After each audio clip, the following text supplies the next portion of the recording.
Olá, começa agora mais um episódio do Macro Review, o podcast de economia do C6 Bank. Hoje a gente fala de tarifas comerciais nos Estados Unidos, um assunto que continua quente. Na última semana, o governo dos Estados Unidos decidiu suspender por 90 dias parte das tarifas que tinham sido anunciadas dias antes. Quem ficou fora desse alívio temporário foi a China. Para os produtos chineses, o imposto seguirá elevadíssimo, perto ali de 145%. O governo de Pequim revidou com uma taxação de 125% para os americanos. A disputa comercial entre as duas maiores potências globais coloca a economia americana perigosamente perto de uma recessão. A questão é, qual o risco de uma crise maior se instalar? No episódio de hoje, a gente responde essa pergunta e a gente fala também sobre os últimos dados de inflação nos Estados Unidos e aqui no Brasil. A gente tem ainda a participação da Marina Valentini, do JP Morgan Asset Management. Ela fala sobre como os mercados de renda fixa e de renda variável se movimentaram diante dessa reviravolta no assunto das tarifas americanas. Eu sou a Marina Rapa. E eu sou a Bianca Alvarenga. E hoje é dia 14 de abril de 2025. Vamos lá?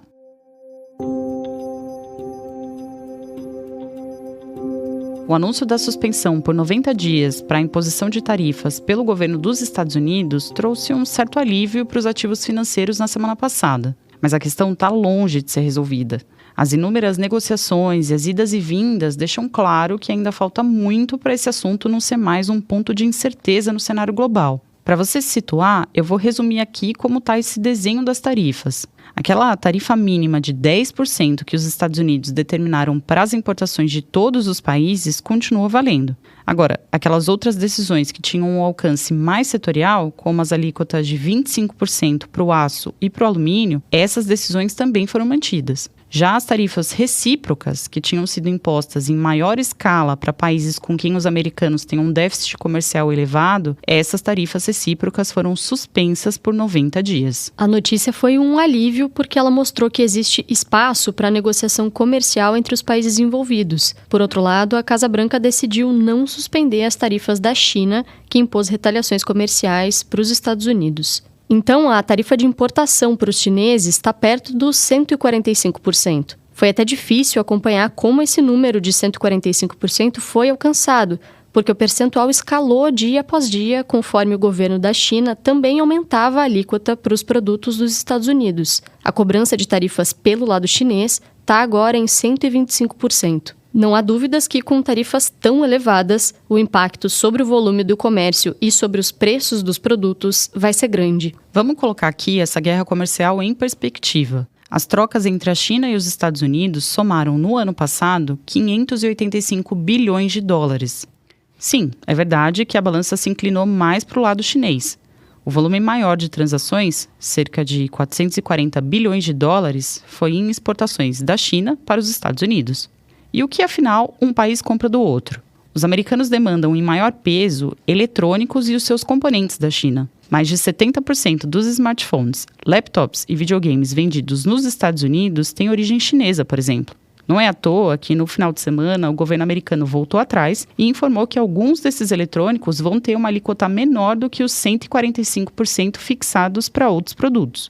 O valor dessa alíquota deve ser anunciado nos próximos dias. Agora, na mão oposta, a China importa dos produtores americanos um grande volume de soja, que é um grão que serve tanto para consumo final quanto para alimentar rebanhos, como porcos e aves. Outros produtos importados em maior escala dos Estados Unidos são aeronaves e circuitos integrados. Embora o comércio entre os dois países esteja perdendo importância desde o primeiro mandato do Donald Trump, quando as primeiras medidas de tarifas e de barreiras de comércio foram adotadas, mesmo assim, o efeito de uma guerra comercial não seria desprezível. É esperado um aumento da inflação dos Estados Unidos, não só pelo encarecimento dos produtos vindos da China, mas também, lembrando, pela tarifa de 10% que continua válida para as importações de outros países. Os índices de preços americanos, que estão acima da meta de inflação de 2%, devem se afastar ainda mais do nível desejado.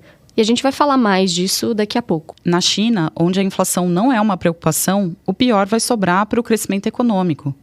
O crescimento chinês, que já andava enfraquecido, pode desacelerar ainda mais. E aqui vale um contexto importante. O governo da China vinha impulsionando as exportações, em especial as de bens industriais, para compensar um consumo interno menor.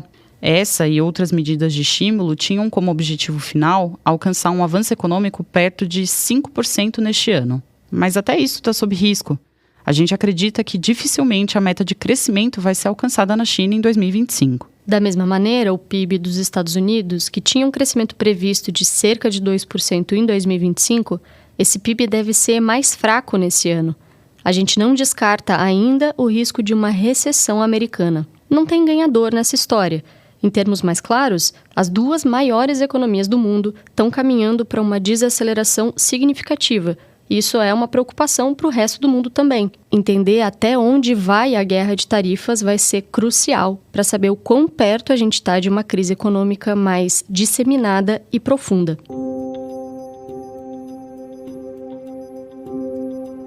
Nosso assunto agora é a inflação americana, que desacelerou em março. Mas isso não é um sinal de alívio para o Federal Reserve, o Banco Central americano. No acumulado em 12 meses, o núcleo do Índice de Preços ao Consumidor, o CPI, ele recuou de 3,1% para 2,8%. Lembrando que esse núcleo exclui itens mais voláteis, como energia e alimentos. É verdade que a inflação ficou mais perto, então, da meta de 2% do Fed, mas a composição do índice ainda é ruim. Os preços continuam elevados nos Estados Unidos, principalmente no setor de serviços. Para piorar, como a gente dizia agora há pouco, as tarifas de importação podem elevar os preços de diversos produtos em solo americano. Na nossa visão, a política comercial do governo deve pressionar mais a inflação dos Estados Unidos, além de desacelerar a atividade econômica. A gente acredita que 3 coisas devem levar o Banco Central americano a manter os juros elevados na próxima reunião de política monetária. Esses fatores são, primeiro, o ambiente de incerteza em relação às tarifas, segundo, o mercado de trabalho aquecido e, terceiro, o risco de uma inflação mais alta nos próximos meses. Tudo isso é obstáculo para o Fed continuar cortando juros por lá. Mas olha, a gente também não descarta a possibilidade de o Banco Central americano acabar optando por cortar os juros ao longo do ano, especialmente se a economia dos Estados Unidos entrar em recessão. A gente continua a falar de inflação, mas agora olhando para os números do Brasil. Por aqui, a variação de preços acelerou em março. De acordo com dados do IBGE, o IPCA acumulado em 12 meses subiu de 5,1% para 5,5% em março. Essa é uma variação que está bem acima do teto da meta de inflação do Banco Central. Lembrando aqui, esse teto é de 4,5%. Em março, o IPCA subiu 0,56%, puxado principalmente pela alta de alimentos no domicílio e preços de serviços, um setor que é mais intensivo em mão de obra. O cenário de mercado de trabalho aquecido, real fraco e expectativas para o IPCA desancoradas, tudo isso torna ainda maior o desafio do Banco Central de levar a inflação para a meta de 3%. Por outro lado, a queda recente dos preços de commodities no exterior pode trazer algum alívio para a inflação de alimentos e bens industriais aqui no Brasil. A gente lembra que essa visão de preços de commodities mais fracos está relacionada à perspectiva de desaceleração da economia global, decorrente da nova política comercial americana, como a gente falava agora há pouco. Considerando todos esses fatores, a gente acredita que o IPCA vai encerrar 2025 em 5,9%. Mas a gente não descarta uma alta um pouco menor da inflação neste ano, caso as tarifas de importação dos Estados Unidos acabem esfriando o crescimento global.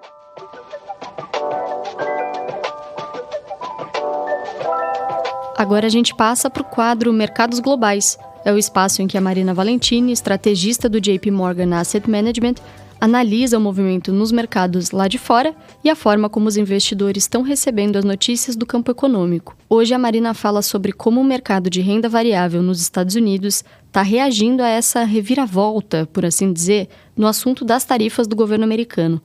Vamos ouvir a análise.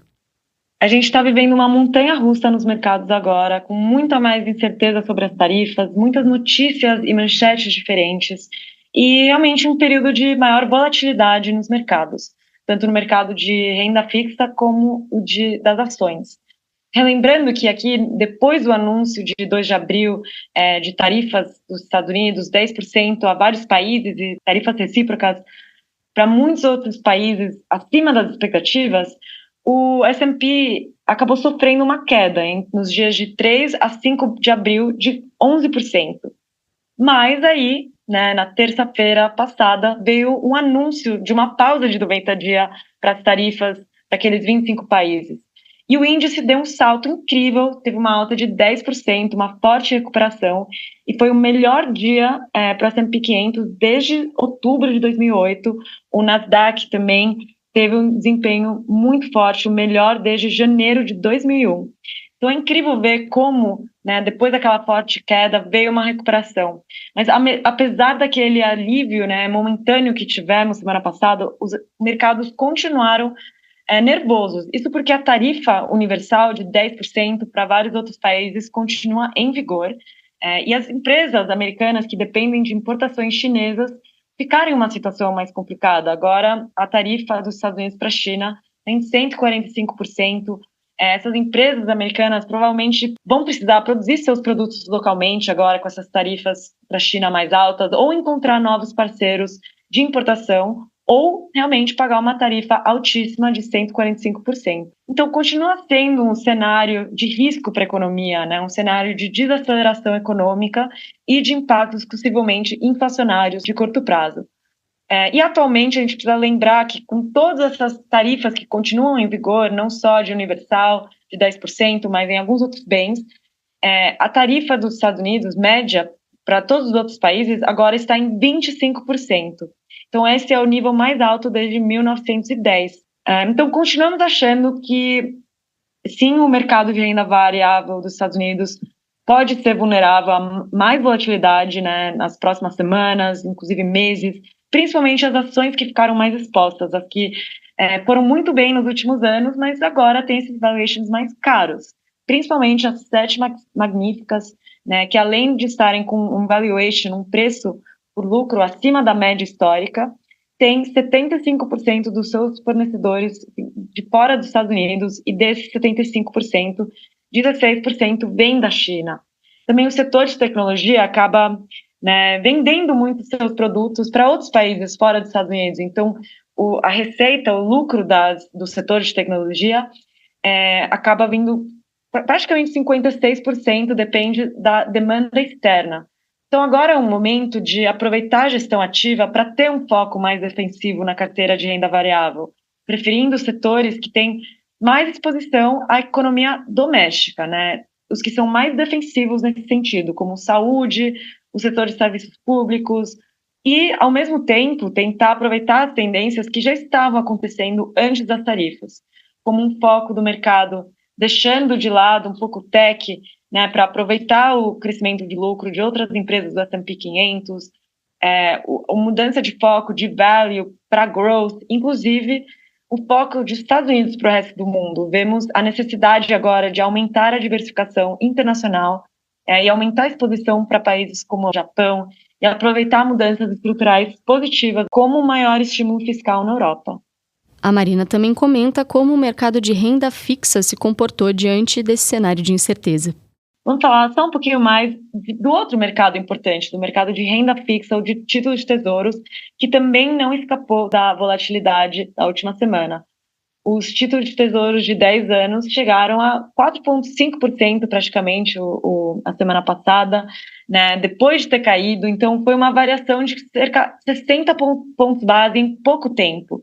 E essa volatilidade se deve à liquidação de posições alavancadas de alguns hedge funds, né, aí uns fatores mais técnicos, mas também há preocupações com a demanda estrangeira por títulos de tesouro dos Estados Unidos.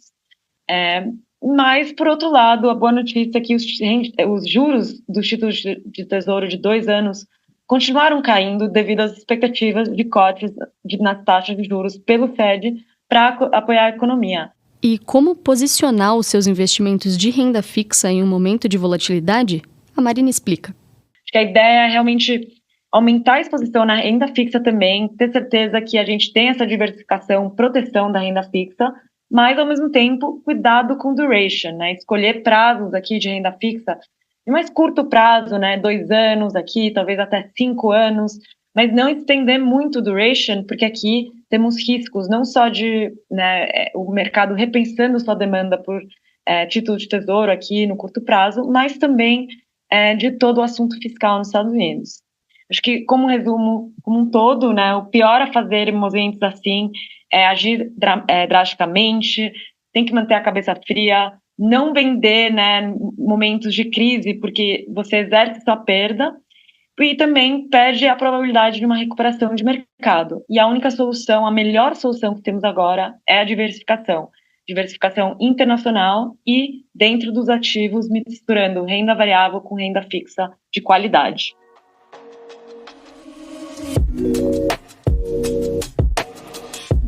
Hora da nossa agenda. Eu compartilho agora os dados econômicos que a nossa equipe acompanha nos próximos dias. Na terça-feira, dia 15, a China divulga o PIB do primeiro trimestre. A expectativa é de uma leve desaceleração em relação ao mesmo período de 2024. Mas lembrando que o efeito maior das tarifas sobre o crescimento chinês deve ficar mais evidente só a partir do segundo trimestre. Na quarta-feira, saem os dados de inflação ao consumidor, o CPI, no Reino Unido. A nossa expectativa é de uma inflação ainda elevada por lá. E fechando a semana, na quinta-feira, tem decisão de política monetária do Banco Central Europeu. A nossa expectativa é que a autoridade monetária da Europa corte os juros novamente nessa reunião por causa da percepção de que a economia está fraca e a inflação está melhorando. Mas olha, o Banco Central Europeu deve ressaltar que segue atento a toda essa incerteza no cenário internacional. Bom, é isso. Chegamos ao fim de mais um episódio. Muito obrigada por nos acompanhar até aqui. Agora, conta pra mim qual foi a informação ou o insight mais importante dos assuntos de hoje. É só escrever na caixa de comentários que fica abaixo da descrição do episódio. Quem faz parte da equipe econômica do C6 Bank são o Felipe Salles, a Cláudia Moreno, a Cláudia Rodrigues, o Eliezer Jacobi e o Felipe Mack. A produção e o roteiro são desse time todo, junto com Bianca Alvarenga e Marina Rapa. A edição de som e gravação ficou com a Ione Aguiar e a divulgação nas redes sociais é da Maria Fernanda Pedroso. Lembrando que você pode seguir o Macro Review na sua plataforma favorita de podcasts. Assim, quando a gente publicar um novo episódio, você vai ser notificado. É bom para quem quer ficar por dentro da economia e para quem quer conhecer uma visão original dos fatos econômicos. Uma boa semana para você e até a próxima!